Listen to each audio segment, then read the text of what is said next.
Tonight, lest we forget.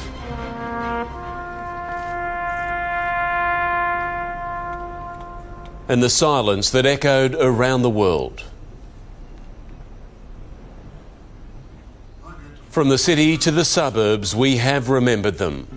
Hours before the dawn service at Gallipoli, a suspected ISIS terrorist is arrested, said to be in the final stages of planning an attack. Here at home, unprecedented security for the march through the city. Also tonight, a wild brawl on Sydney's streets. A man punched as he lay unconscious on the footpath, but the suspects are released. And the Anzac Day clash between the Roosters and Dragons lives up to expectations in front of a big crowd at the SCG. Live from our Sydney headquarters, this is 7 News with Mark Ferguson. Good evening. The threat of terrorism triggered some fear but much resilience this Anzac Day on the shores of Gallipoli. Hundreds attended the dawn service there, despite Turkish authorities claiming they just arrested an ISIS suspect who'd planned to attack. Tonight, from Anzac Cove to the Western Front in France, and of course here at home, big crowds have turned out to honour the memory of those who sacrificed so much for our nation. Our coverage begins with Sean Berry and the dawn service at the Cenotaph.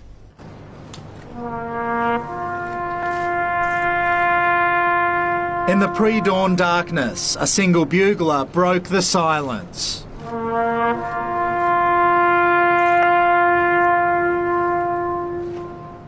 Sounding the last post, a signal for our fallen diggers to rest in peace.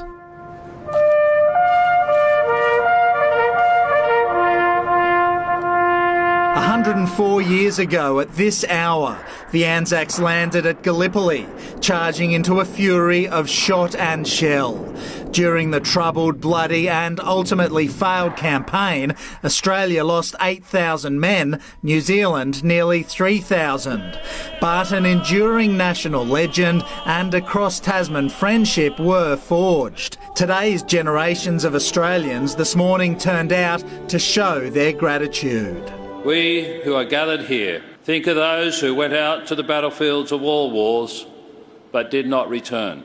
Gathering at dawn to keep the Anzac light burning brightly. They shall grow not old, as we that are left grow old. Age shall not weary them, nor the years condemn. At the going down of the sun, and in the morning, we will remember them. And people came to remember them in large numbers. Thousands packed Martin Place this morning, all generations removed from those who served at Gallipoli, but still keen to reflect on their service and sacrifice. It's absolutely amazing, and just to see how many people come out as well. The Anzac legend is alive and kicking, and it's good to see the young people out. Get them to remember what happened in the past, because they don't get it taught a lot at school these days. Having a family of my own, I want to pass on that significance to the younger guys as well. One of Ian Bain's grandfathers served in Gallipoli, the other on the Western Front. What do you think they'd think seeing a crowd like this all these years later? Look, I think they would be really chuffed. For a serviceman and for a veteran, it's just in some ways overwhelming, but really reassuring that you've got that support of your own community. And, as always, the support of their mates. Sean Berry, 7 News. The dawn service gave way to the all-important march through the city, with nearly 13,000 taking part this year. Fewer World War II veterans, but plenty of descendants. Children, grandchildren, even great-grandchildren, proud to wear their loved ones' medals and honour their memory. More than a century after the Anzacs were born, a new generation discovers who they and we are. What's happening? Something where you try to remember the people in your family who passed away. 103-year-old Bert Collins survived World War II. He was a searchlight operator in the former Dutch New Guinea and was the oldest vet in today's march. I'm grateful that I'm alive.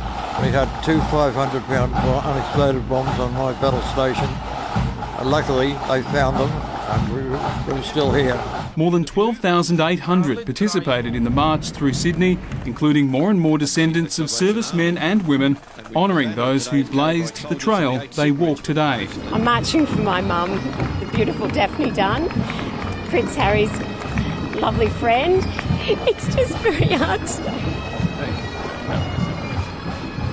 I'm sure she'll be very proud to have you out here today. She would be very, very proud. Some families marched with 4 generations. Some needed a little time out. The Department of Veterans Affairs estimates there are 641,000 veterans in Australia, plus 58,000 currently serving in the ADF. This is the 4th march I've made, and I enjoy it, and I'm doing it for my husband and his country boys. It was the last Anzac Day march for Governor General David Hurley, who was about to take over as Governor-General. 80 years after the outbreak of World War II, fewer and fewer diggers from that campaign are marching here today. 2 years ago there were more than 23,000. Last year that fell to just over 13,000. Soon a new generation will march in their place to honour the sacrifice they made to afford us all the freedoms we enjoy today. Overhead, an aerial tribute wowed the crowds, enjoying a picture-perfect day, drawing an estimated 20,000 people into the city. 2 things I've noticed this year are a lot of younger veterans with their medals on, with their kids, which is great to see, and also a lot of people really making an effort to say thank you.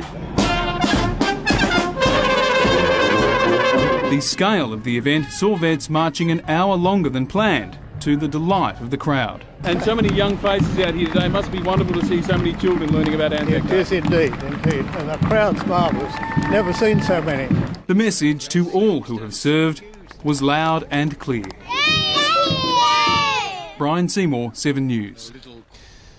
At Gallipoli, another emotional service has been held under very tight security. Turkish officials revealing a suspected ISIS-backed plot had been foiled just hours before the crowds arrived at Anzac Cove. Despite the threat, nothing could overshadow the power of the occasion. In the darkness before dawn, Aussies began arriving at Anzac Cove. But 2 hours' drive from Gallipoli, police raided the apartment of Syrian-born Abdul Karim Halef, knocking down the neighbour's door before arresting Halef. His flatmate denied knowledge of his alleged plot. Swear to God, I don't know. He wanted to work. There's work here, so he came to work. But police believe Halef's an ISIS sympathiser, reportedly planning to attack the dawn service with a bomb or a car. They seized his phone and 2 SIM cards.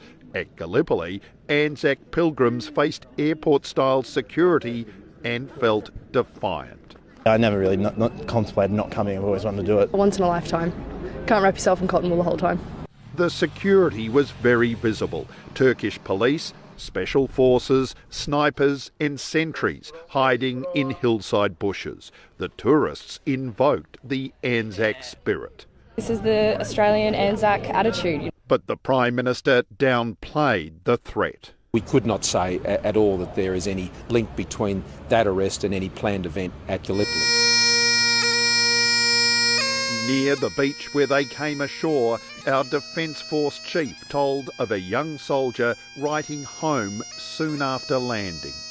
One soon begins to see not the glory and the glamour, but the gore and the misery of war. The Anzacs set a standard we still aspire to, especially in these troubled times. It informs our rejection of extremism and of terrorism.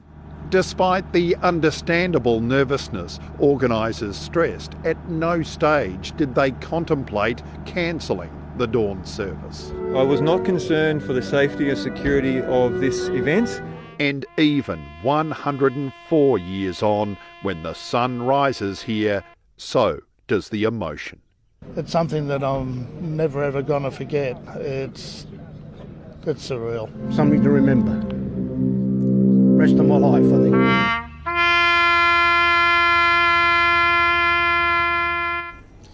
And let's go live now to Gallipoli and Nick McCallum at Anzac Cove. Nick, did the arrest of that terror suspect impact on crowd numbers there for the dawn service? Well, it certainly appears not, Mark. It's an indication of how much Gallipoli means to so many that 1,434 people turned up here this morning. That's way more than last year, despite the arrest and despite security concerns. As for the terrorism suspect, we understand Turkish police are still interrogating him and Australian authorities are monitoring their investigation. Mark? Nick McCallum at Anzac Cove, thank you. With Australia's national terrorism threat currently at probable, it's little wonder an unprecedented security net was thrown over Sydney's Anzac Day events. Semi-trailers were lined up side by side along with concrete barriers and police vehicles to block off city streets. It came by the truckload, a ring of concrete and steel to seal off the city. I think it's a good precaution. It's sad that it's got to be that way. After threats to events overseas, security at services in Australia was beefed up. A sniper watched over the War Memorial in Melbourne. In Sydney, police were brought in from the outer suburbs, putting hundreds of extra boots on the ground. Helicopters watched crowds from above. Below, roads were closed and concrete blocks and B-doubles brought in to prevent vehicle attacks. What we've seen today is an appropriate and proportional response to a national security threat. That remains unchanged. There were no specific threats against the march today, but intelligence agencies say a terror attack on Australian soil is probable. The RSL left to pick up the $150,000 bill for extra security. The normal arrangements have been put in place and there's the usual cooperation between federal and state agencies in relation to all of those events. Putting all of this security in place might be expensive, but the reality is it's here to stay. This is the new normal. I think that what we've seen today is proof positive that Australians won't be turned away because of a threat of violence or a threat of terrorism. For many here, nothing could keep them away. Why should it? It doesn't keep the soldiers away from the war, so we've got to turn up and support them. Andrew Denny, 7 News. The Anzac legend has been honoured in towns and suburbs across the state. From the coast to the mountains and beyond, huge crowds turned out before dawn to remember the fallen. Remembering those who fought on the beaches along our most famous stretch of sand. Lest we forget. More than 10,000 people asked to imagine Bondi as Anzac Cove on that fateful day all those years ago. The word that comes to my mind straight away is proud. And I think it's really important to bring kids as well and show them that respect that people deserve. Sons rising early and daughters too, all along the coast from Cronulla to Collaroy, where former Army Commander Jim Molan recited the words enshrined at Gallipoli. Wipe away your tears. Your sons are now lying in our bosom and are in peace. The fog of war seemed to hang over Camden, one of dozens of dawn services across Sydney. It means a lot to me to make sure that they understand how much we all appreciate them. And in Parramatta, a silent salute to the fallen. Wearing my Pops medals, I'm sorry, and I've still got them. Here in Redfern, hundreds took part in the Coloured Diggers March, recognising those who weren't even recognised as Australian citizens when they fought for their country in the First World War. Just to honour them, it really means a lot. Yeah. The day of reflection continuing at the Anzac Memorial in Hyde Park. Then it was time to share a beer for those no longer here. This one left every Anzac Day at a club in Heathcote for Lieutenant Michael Fussell, who was killed in Afghanistan. Cheers, mate. Cheers. Yeah. And after a toast, a game of two-up, of course, in the pubs and on the streets. A traditional tribute to the lucky country. And let's go to reporter Alex Hart, who's bravely moved into the rocks tonight. Alex, the party's still going strong. Yeah, it certainly is, Mark. We know Anzac Day is all about commemoration, but here at the Glenmore Hotel right now, it is certainly a celebration. They've let me in as a special guest spinner just before the two-up wraps up. So just so you know, Fergo, we are on tails. Here we go. Come in, spinner.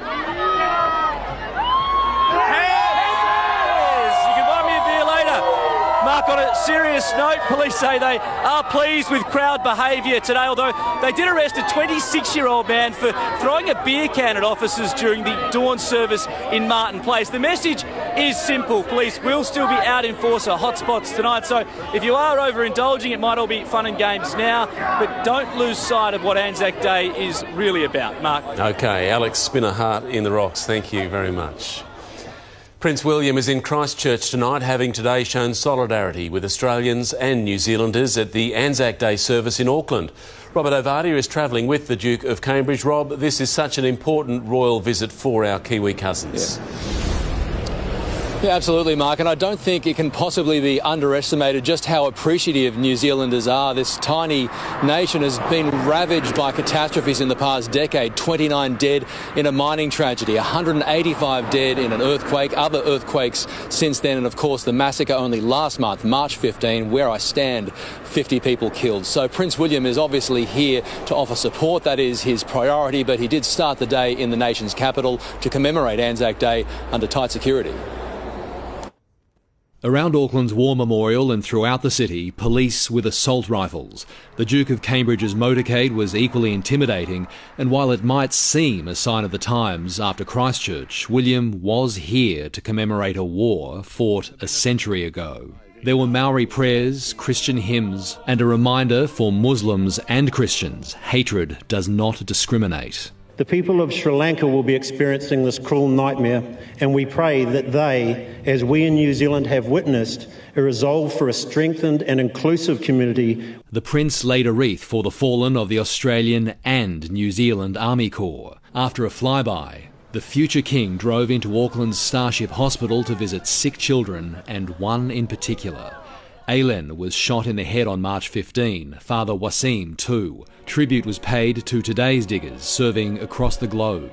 As a military man, the Duke of Cambridge could have chosen any country in the Commonwealth to commemorate Anzac Day.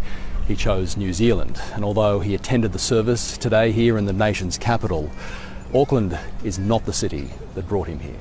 The Royal Air Force descended into Christchurch, a symbol of support and hope at the scene of so much sorrow. The Prince met with first responders of the terror attack, the heroic St John's Ambulance paramedics and tactical police who hunted the gunman, offering his thanks to those who displayed bravery in the face of so much barbarity, much like the Anzacs did before them. In Christchurch, Robert Ovadia, 7 News. There was no hard-hitting politics here today. Both leaders observed a campaign ceasefire marking Anzac Day at dawn services at the opposite ends of the country. Bill Shorten later attended the traditional AFL match in Melbourne, the Prime Minister heading for a pub in Townsville. On a very Australian day, a very Australian welcome. Cheers, mate. Cheers. Spirits a bit high as Bill Shorten joined another Aussie tradition, Anzac Day at the G. Having earlier paid their respects at dawn services,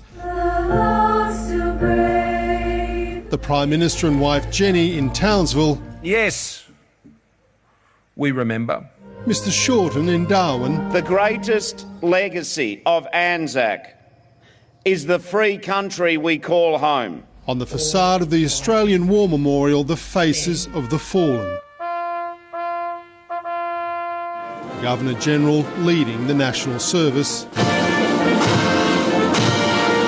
A solemn day, a final lay day, and an opportunity to reset, with both sides now planning to significantly up the tempo of their campaigns at the weekend, with just 3 weeks before Australians decide. No campaign ceasefire for Clive Palmer, though, reaching a preference deal with the Liberals. They'll place his candidates above Labor in return for his support in several key marginals. So it does no good, Mr Shorten, to attack me personally. His ad blitz today filling newspapers with his candidates, their phone numbers, and this: the United Australia Party will win government. Though this might be closer to truth in advertising, Australians should not read or believe fake news.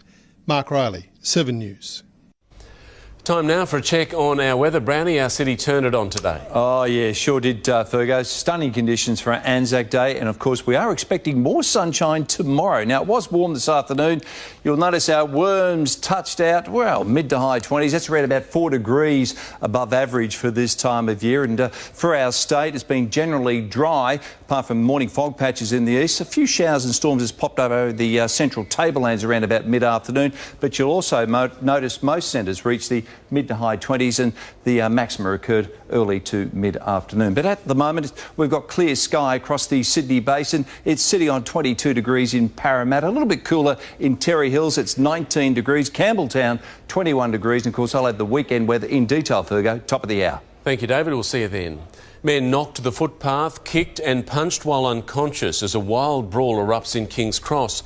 Next, 5 foreign nationals spark chaos before walking out of court smiling. Facebook braces for a multi-billion-dollar fine. How safe is your data? Explosions and terror after a train packed with ethanol derails. Soon the Roosters and Dragons take centre stage at the SCG. And later, which stain remover cleans up the competition? The answer may surprise you.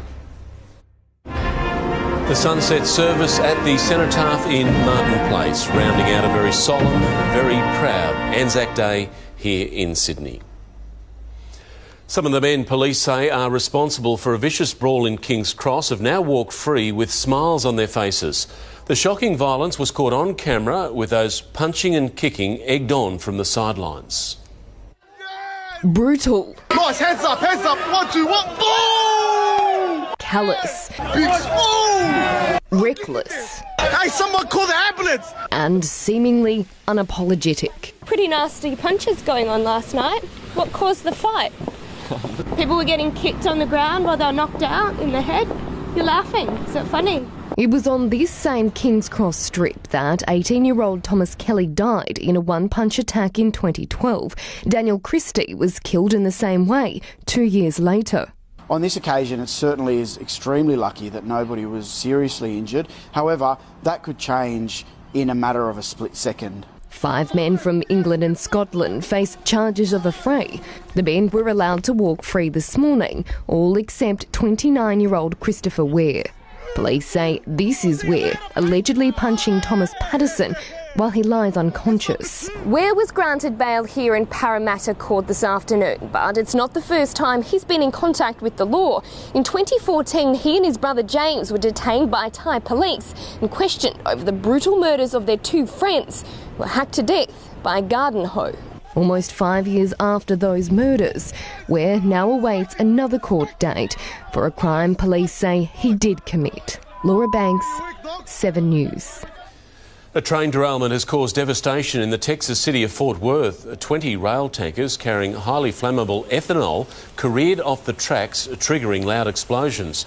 3 horses were killed and at least 20 homes evacuated as the flames tore through nearby paddocks. Facebook bosses are expecting a fine of up to $7 billion following a US federal probe into privacy violations. In its latest financial results, the social media giant revealed the staggering sum had been put aside. Facebook transferred the data of tens of millions of users to Cambridge Analytica, a data firm that worked on Donald Trump's election campaign. The Roosters have withstood a St George Illawarra fight back in their Anzac Day clash at the SCG. Jim Wilson is here, and Jim, the Premiers were challenged. They sure were, Fergo. Good evening to you. Evening, everyone. On a perfect afternoon for rugby league at the SCG, the Roosters did just enough against the Red V. Both teams paid their respects to those who've made the ultimate sacrifice for our country. A crowd of 38,500 fans, and we'll bring you all the highlights and key moments very shortly in sport. Also ahead, Ivan Cleary opens up about Phil Gould's departure and is grilled about his relationship with Gus. And more than 90,000 fans packed the MCG for the Anzac Day blockbuster in the AFL between Essendon and Collingwood. And it was an absolute thriller, a very fitting tribute in both the NRL and AFL to those who made the ultimate sacrifice, Fergo. Both big games on a big day. They were. Good on you, Jim. Thank you. It was a crime that shocked our city, an attack on a young girl inside the bathroom of a Kogarah dance studio. Now a police officer has been charged with neglect of duty. What could have been done to prevent it happening? That's next. First pictures of the Sri Lankan bomber who spent time living in Australia. The Prime Minister Pinata, a Greens candidate, sparks controversy. And the ute owner going to any lengths to save his pride and joy. That's next.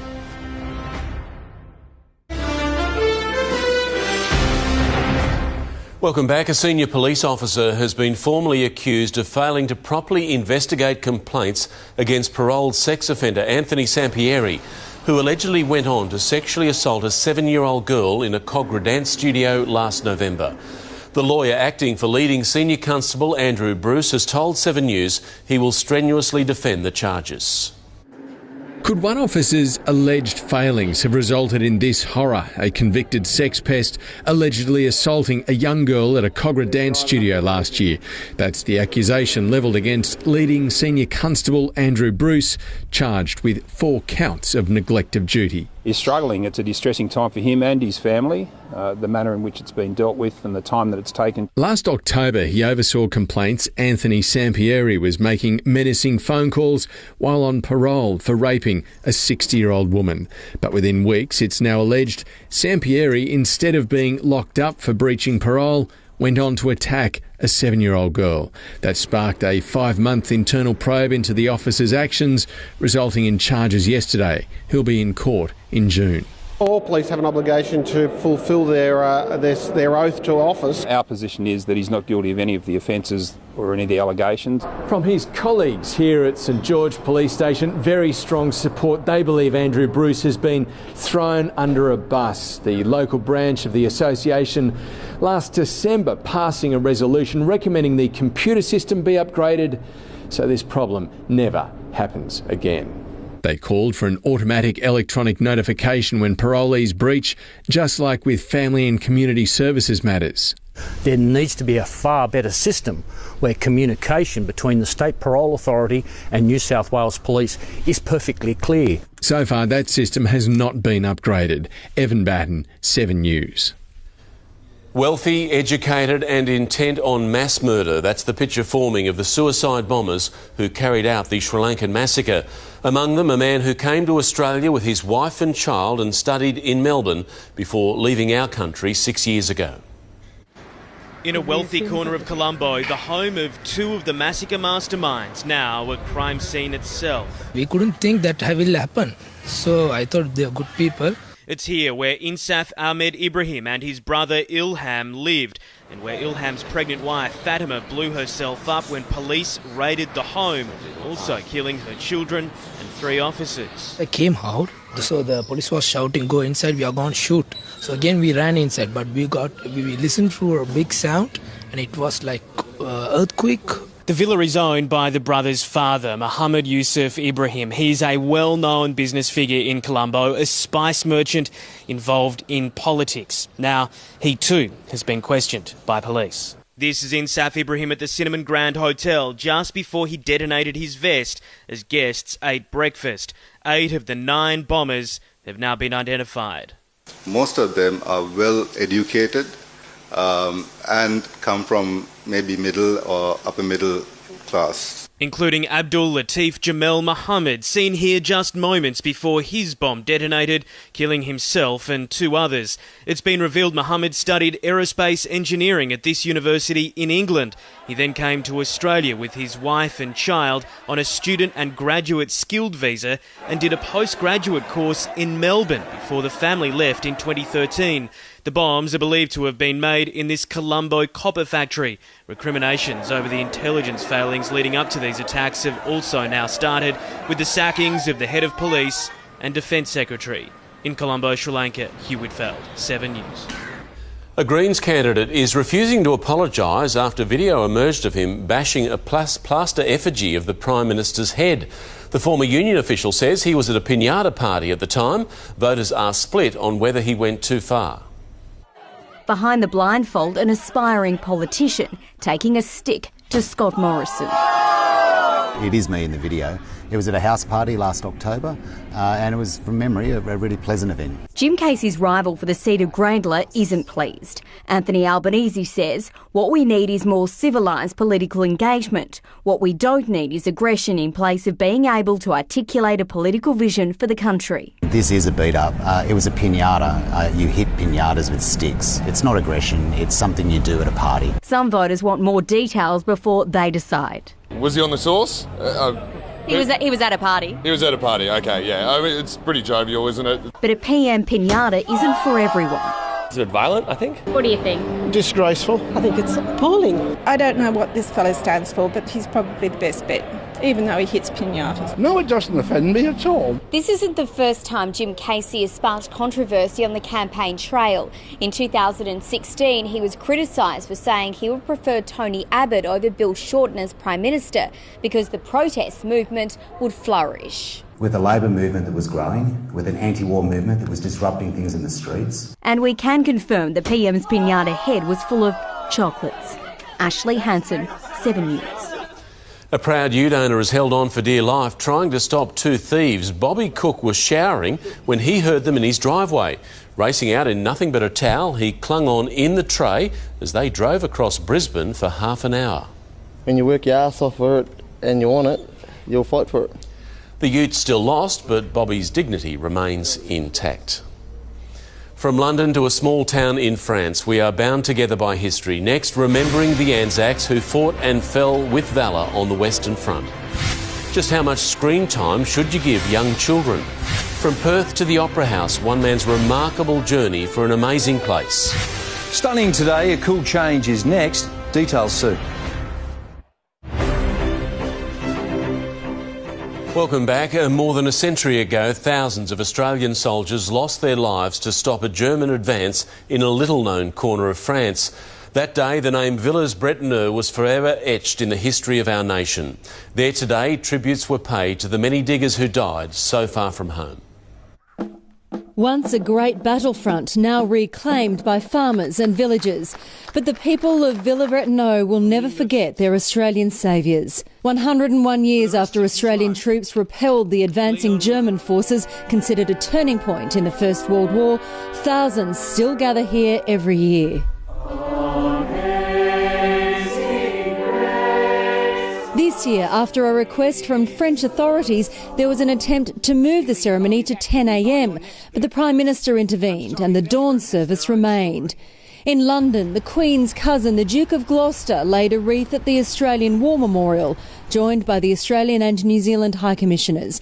The theme of the service was homecoming and the mental scars carried by so many survivors. What we today call post-traumatic stress disorder was barely recognised, if at all, a century ago. In recent years, with the threat of terrorism, security has become a key issue at dawn services in Europe, both here in London and in Villers-Bretonneux. Everyone attending the service must pass through airport-style screening. But for thousands, it was remarkable simply to be there. It's strangely comforting to see familiar uniforms. A link to home from the other side of the world.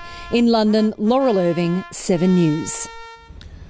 The World Health Organisation has released its guide for young children and screen time, and it's sure to leave some parents feeling guilty. Children younger than a year old should have no exposure to screens.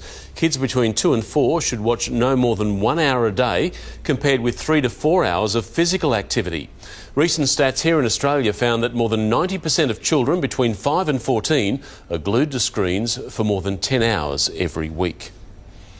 There was an emotional welcome home today for a Sydney man who has spent almost a month cycling solo across Australia. He's raised thousands along the way for a children's hospice in memory of a friend's 5-year-old son. Stavros Vasiliou back in Sydney and in the arms of loved ones.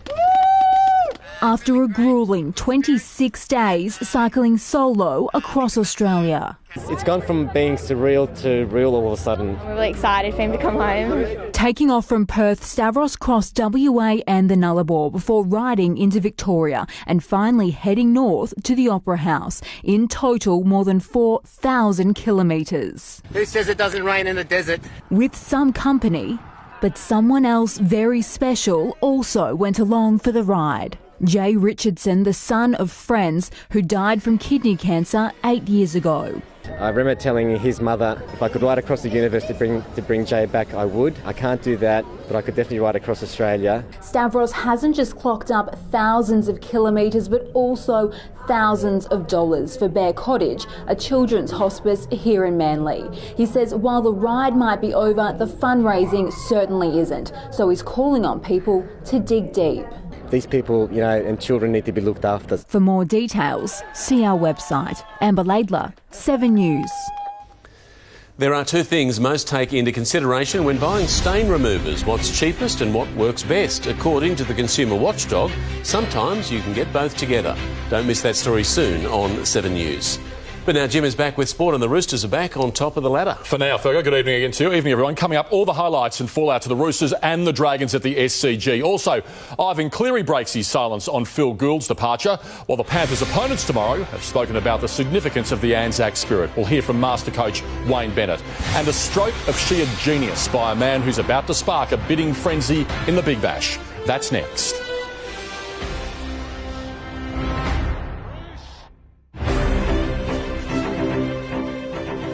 Welcome back, everyone. In front of 38,500 fans, the Roosters withstood a Dragons fight back to win their Anzac Day clash at the SCG. The Premiers led 14-0 before the Red V hit back with two quick tries, including a brilliant solo effort by Matt Duffy. But the Roosters prevailed 20-10. One of the most cherished days in rugby league. The Dragons and Roosters privileged to honour the Anzacs.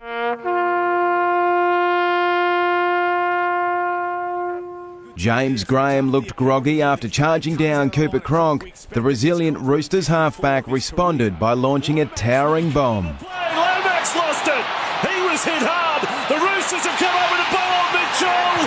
Has gone over. Auditioning for a Queensland Origin jersey, Jake Friend's 40-20 and clever playmaking set up a 14-0 halftime lead.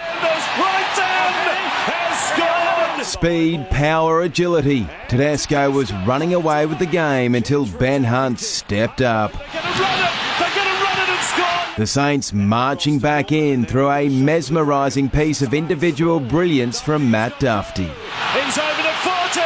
The stepping of Matt Duffy. He's got around Tedesco.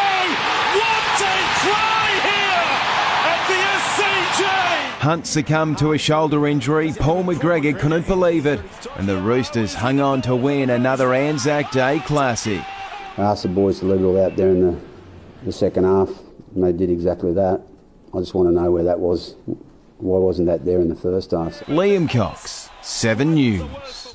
Panthers coach Ivan Cleary has spoken for the first time about Phil Gould's shock departure. Cleary denies there was a riff with Gus and is well aware the heat is on to produce results. With Phil Gould gone, Ivan Cleary admits there's nowhere to hide. I understand that. I'm the leader of the club here and I have to, the results will always fall on my shoulders. The Panthers coach opened up about Gus's exit.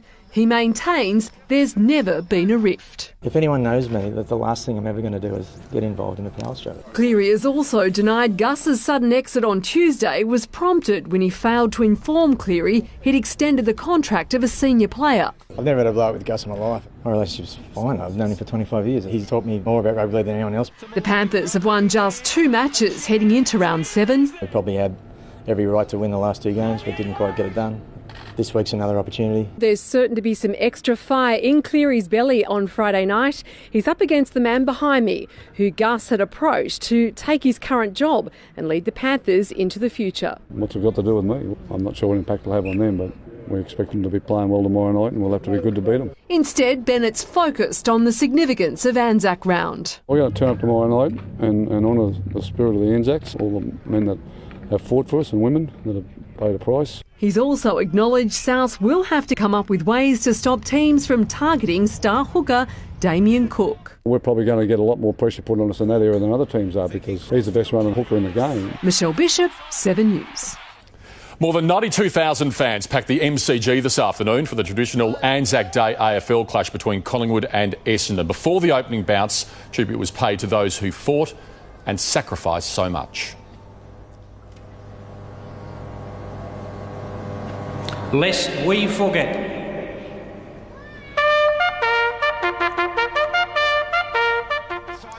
The Fierce rivals then put on an absolute cliffhanger. The Pies jumped out to an early lead and withstood a spirited fight back from the Bombers to run out 4-point winners, 73 points to 69.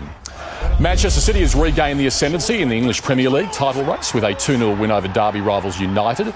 The win restores City's 1-point buffer over Liverpool. Wolverhampton put a dent in Arsenal's hopes of a top 4 finish, thrashing the Gunners 3-1.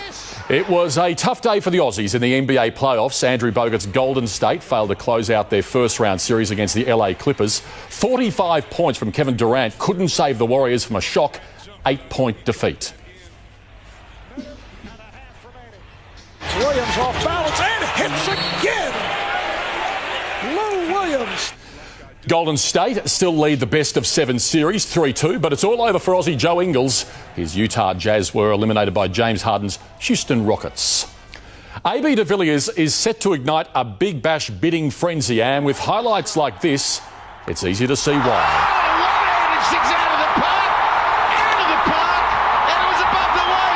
This crowd has erupted. I tell you, you can feel the whole stadium shake here. The South African legend smashed that 6 onto the roof using just one hand in Bangalore's win over Punjab in the IPL. Now, de Villiers is keen to play in this summer's Big Bash here, but Fergo, he won't come cheap. It's an extraordinary shot, isn't it? One-handed, and he wouldn't look out of place at the Sixers or the Thunder, would he? 2 Sydney teams, he'd be welcome at either one. They just need a bit of coin. Yeah, he will be expensive. Good on you, Jim. Thank you. Cheap supermarket brands have emerged as some of the best performers in a new round of choice testing on laundry stain removers. While big-name brands produced the best stain powders, it was a very different story when it came to sprays. On popular laundry stain removers, the Nappy Sand doorstep challenge is out in the street again. Just who cleans up? Used the most expensive ones and found that they don't work like the cheaper ones. To see which whiteners and brighteners truly hit the spot, Choice has been testing with blood, sweat and smears. Things like grass and mud, cooking oil, perspiration. The results? Australia's best stain remover is a powder, Sard Superpower, with a score of 79%.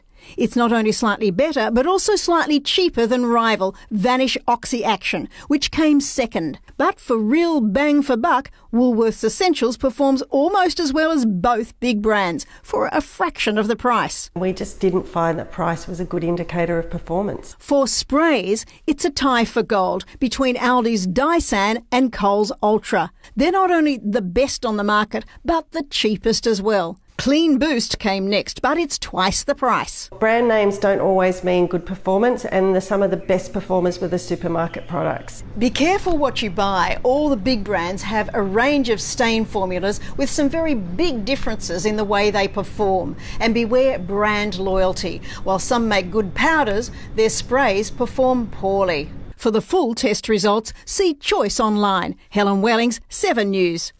David is back now with the latest forecast. Brownie, what's in store for the weekend? I think we'll see a lot more sunshine, Fergo, but it will be cooler. Yes, a change is closing. Local weather next. Anytime, all the time, we'll take you there. Go to 7news.com.au. Happening now. Tonight's 7 News headlines. Thousands have stopped to honour the Anzacs across Sydney today, from the city to the suburbs.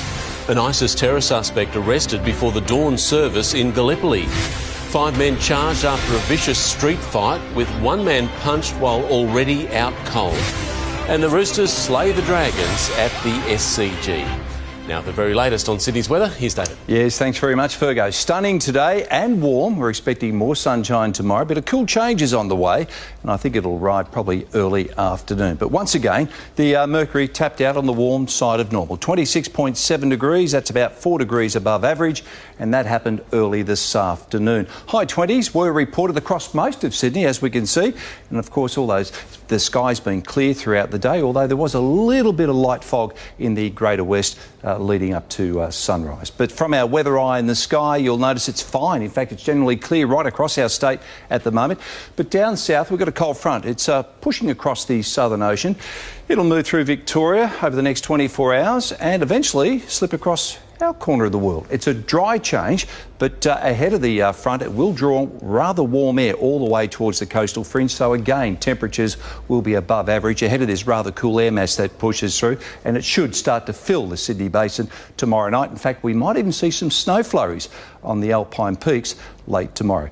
Cold in the southern capitals tomorrow, and you'll have a look at this. 13 degrees in Hobart. Might even be a dusting of snow on Mount Wellington. For Melbourne, just a few passing showers, around 16 degrees. On the other side of that change, of course, we've got the warmer air. That's why we're expecting 27 degrees in Brisbane and clear skies. A warmer day's likely in Perth, also sunny and around 28 degrees. As we head to the red centre, fine and generally mild conditions for this time of year with a maximum of around 26 degrees. A strong wind warning covers the central and southern coastal waters region tomorrow. As you can see, that change moving through, just triggering some snow flurries on the Alpine peaks. Thredbo, a top of around 2 degrees. But for the bulk of our state, it will be dry and generally sunny, including the metro area, although I think we'll see some fog again in the greater west first thing. Temperatures rising quickly, reaching the mid to high 20s, probably around about lunchtime. Then that cool change from the southwest moving through between 1 and 2 o'clock in the afternoon, and then temperatures will gradually fall.